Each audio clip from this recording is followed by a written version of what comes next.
Manitoba sees some of its worst crimes yet. This and more on the Manitoba Freethinker podcast.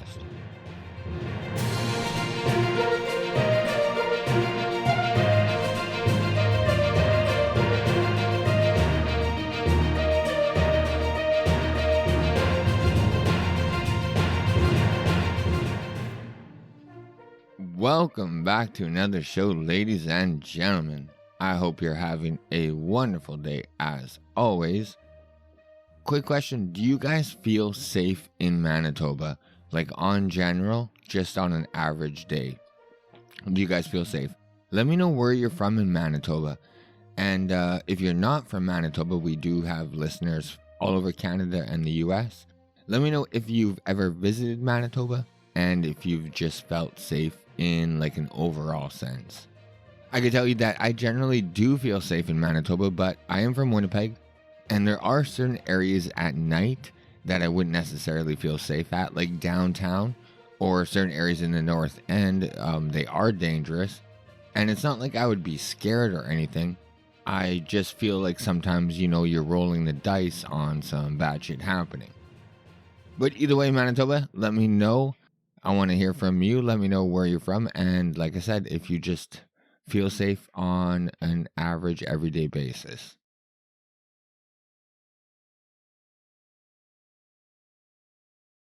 All right, Manitoba, what a week it has been. And as I'm combing through the news stories over the last few weeks, basically since July 1st, Canada Day, I'm just shocked at the amounts of crime being committed on a daily basis here in Manitoba.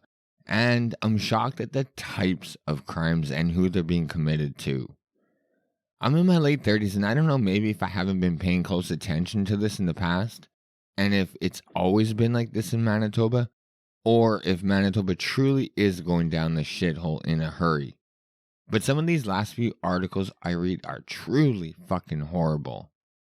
So I'm just going to go over basically some articles that took place since July 1st to July 7th. So in the span of 1 week since Canada Day, this is what took place in Manitoba. And I'm not going to go into too much detail of them. I'm just going to do a quick synopsis of the crimes. But this is the first week in July in Manitoba. And I'm sure most of you are already aware. I'm just going to go over the worst one, because if you guys picked up a newspaper or turned on a TV, you're well aware of this story. A Winnipeg man has been charged with murder in the stabbing of his own 3-year-old daughter. So the biggest piece of shit of the year. What a fucking coward. Like most of you, I'm sure you find it hard to stomach, especially coming as a father. I couldn't imagine what this poor little girl was thinking. This is the person that poor little girl is supposed to feel the most safe with. And this person is supposed to do anything and everything for that little girl. And it turns out he's the piece of shit fucking coward that takes her life away. So I hope this guy rots in prison. And man, I hope he gets what's coming to him in there. But shortly before 9:30 a.m., the mother and her 3-year-old daughter were traveling together in a vehicle. When they arrived at their destination, they were allegedly held at knife point by the estranged father. Police received a 911 call from the mother and a motorist after they were flagged down by the suspect. The man then abducted the child, and the Winnipeg Police Service believed that within the first 5 minutes of the first 911 call, the child was already seriously hurt. Because a short time later, only about 20 minutes at 9:43 a.m., police found the father at King Edward Street and Jefferson Avenue by his parked vehicle. Inside the vehicle, police found the 3-year-old suffering from stab wounds and immediately began giving emergency first aid. The girl was taken to the hospital by paramedics in critical condition, where unfortunately later she died of her injuries. The mother was not physically injured in the altercation, and the 28-year-old father was taken into custody and is being charged with first-degree murder and is being held in custody. So I have zero sympathy for this piece of shit And honestly, I don't even think we should waste our taxpayers' money on a trial. This is a broken human being, and he should just be fucking brought out back and shot and buried, in a shallow grave and just forgot about. My heart goes out to the family. I can't imagine what they're going through. But like I said, something has to change in Manitoba because stories like this is becoming all too common. I just recently reported on a story of a 12-year-old getting stabbed. So another story coming out of Winnipeg from the Winnipeg Police at around 11:50 p.m. on the 7th. The Winnipeg Police Service received a report of an assault near Logan Avenue and Isabel Street. A 52-year-old female had been walking in the area when she was approached from behind and held at knife point. She suffered some injuries, but when she attempted to stop the attack, that's when she suffered the injuries.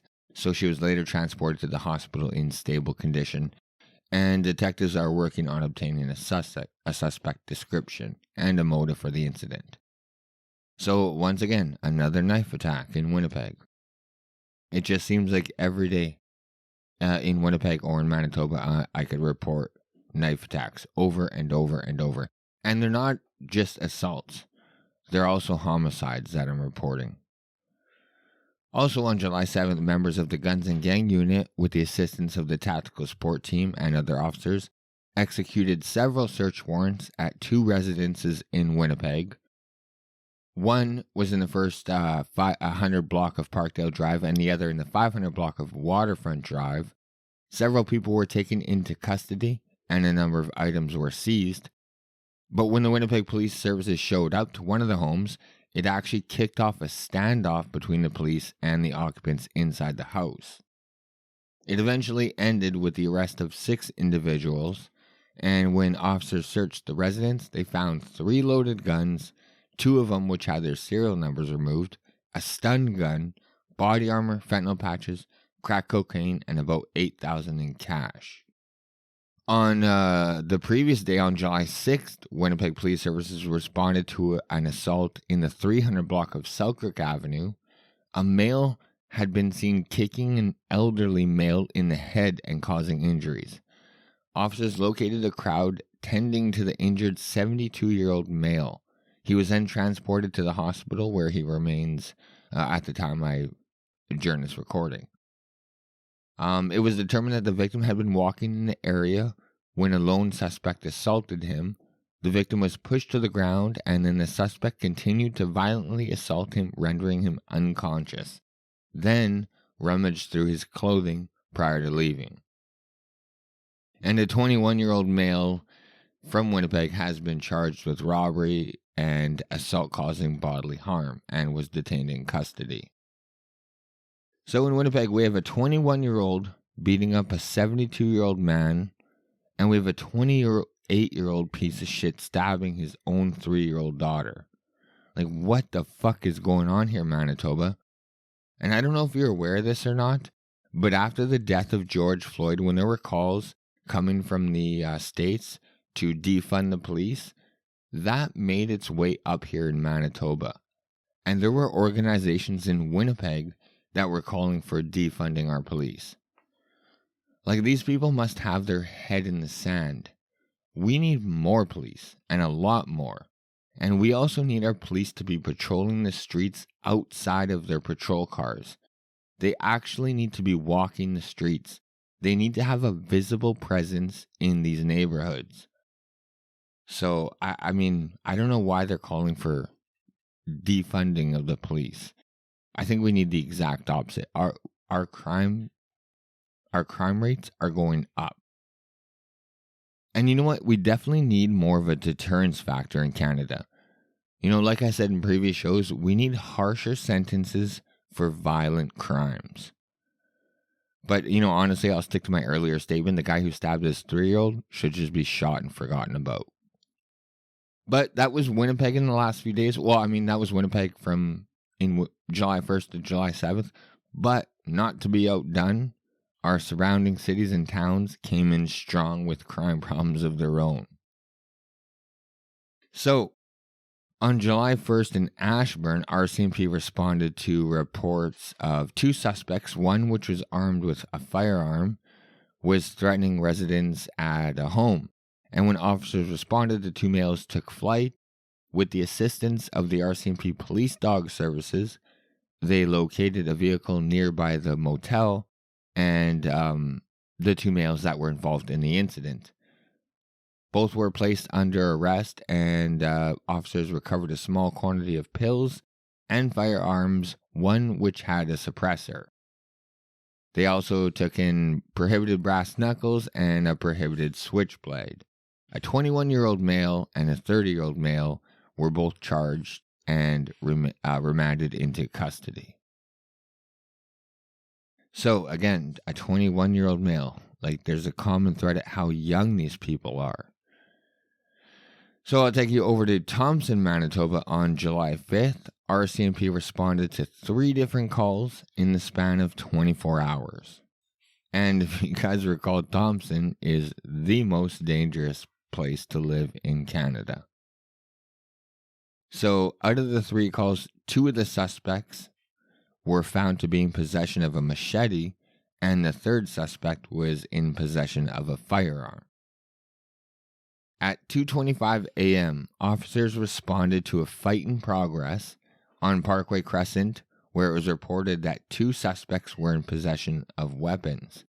Upon arrival, officers learned that the 2 males, they were aged 14 and 15 years old, and they both fled on foot. After a short pursuit, the 2 suspects were located and arrested, and they were both released on court-imposed conditions. So a 14 and a 15-year-old. So about 12 hours later, at 2:25 p.m., they received a report of a male brandishing a firearm in a parking lot in a business located on Thompson Drive. Patrols were made, and a suspect was observed walking near Grey Wolf Bay. After a short foot pursuit, the suspect was arrested without incident, and officers recovered a sawed-off .22 caliber rifle. And it was a 24-year-old male who was arrested. A few hours later, at 4:50 p.m., a report was received of a male walking on Churchill Drive with a weapon in his hand. And when officers showed up, they arrested a 22-year-old male and seized a machete. So there it is. There's Thompson, Manitoba. Now over in Selkirk, Manitoba, and if you guys recall, they're 7th in the most dangerous place to live in Canada. RCMP charged a 25-year-old with second-degree murder in relation to the death of a 22-year-old female in an incident that took place on July 4th. At approximately 5 a.m., Selkirk RCMP responded to a report of a disturbance at a residence in the city of Selkirk. Upon arrival, they found the 22-year-old deceased female, and the matter still is still being investigated, and the 25-year-old male still remains in custody. So another story I want to highlight, I'll bring it back to Thompson, Manitoba, where RCMP are investigating a bomb threat at the Thompson Hospital, and this took place on July 8th. But hospital staff advised that they received a call from a male advising of an IED in the building. Officers attended to the hospital and conducted a thorough search of the complex, including a nearby administrative building, and they did not locate any suspicious package or device. At the time, there were currently 55 patients and staff inside, but they were actually not evacuated, and Thompson RCMP believed that the phone call was a hoax and are conducting a public mischief investigation. So, like I said, as I've mentioned, Manitoba has 3 of the top most 10 dangerous cities in Canada. Thompson first, Portage la Prairie third, and Selkirk, Manitoba 7th. But just outside the top 10, Winnipeg sitting at 13th place. So this is, like I said, it's just communities and cities throughout Manitoba. It's a common thread. Just so you know, in 2019, Winnipeg had 44 homicides, and there were only 2 cities in Canada that had more. Toronto at 130 and Montreal at 45. And that's not per capita. Every other major city in Canada had less homicides than Winnipeg. Calgary, Vancouver, Edmonton, you name it, all cities much larger than Winnipeg had way less homicides. And in that same year, Winnipeg placed second in the amount of homicides per 100,000 at 5.31. And at that time, the national average was 1.8 per 100,000.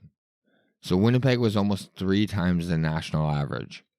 During that same year, Winnipeg, the sexual assaults were double the national average, and robberies were 4 times the national average. Break-in and enter incidents occurred 50% higher than any other place in Canada. And our youth crime rate was also double the national average in 2019. Manitoba placed 5th in the rate of violent crimes per 100,000. So it doesn't matter which metric you want to go by. Manitoba and cities inside Manitoba are consistently placing high in the most dangerous places to live. It's over and over. And like I said, murders, homicides, violent crimes, robberies, sexual assaults, break-in and enters. It doesn't matter. We're continually ranked really high. And again, on top, I have to point out that on top of Winnipeg placing 13th in the most dangerous place to live in Canada, and like I said, all the other stats that are ranked so high for such a small city overall, the Winnipeg police are eating up such a huge percentage of our city budget, and it's at 25%. And our police wages are going up and up, and we're just putting fewer and fewer police on the streets, and it's costing us more and more.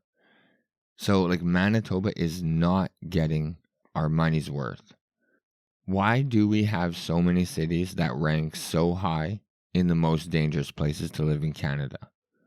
Like as we approach mid-July, we are on track to break our murder rate records if we continue this pace. And this is also coming off of 15 months of social interaction being limited like we've never seen. So even with all the social gathering restrictions that COVID brought us, we're on pace to breaking our homicide record. So let me know what you think that can be done differently or should be done differently. Because like I said, these stories are stories that just came out of 1 week in Manitoba since Canada Day. So, but Manitoba, that's going to do it for today's show. I hope that Manitoba will see better weeks ahead. I hope these articles, after articles of youth in Manitoba being murdered, come to a stop. And the people responsible are held accountable and severely punished. You know, these are not productive members of our society. You know, especially the father who stabs his 3-year-old, he's never going to be. You kill your own daughter, and you're never going to be a productive member in today's society.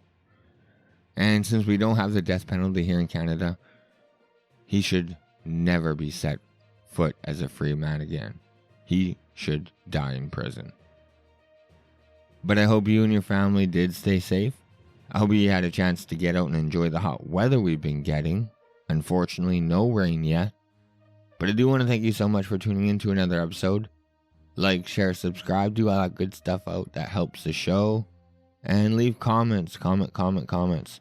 I'm told it helps the algorithm out. And you can follow me at mbfreethinker on Twitter. I'm on Facebook, Manitoba Freethinker. And I upload some of the podcast to YouTube. But the best place to go is to mbfreethinker.wordpress.com, and there will be links to all of my episodes. I'm on most podcast platforms, but if you can't find me, you could just go to the website. So once again, Manitoba, thank you so much. I love you guys, and thank you so much for listening, and I'll catch you in the next one. Bye.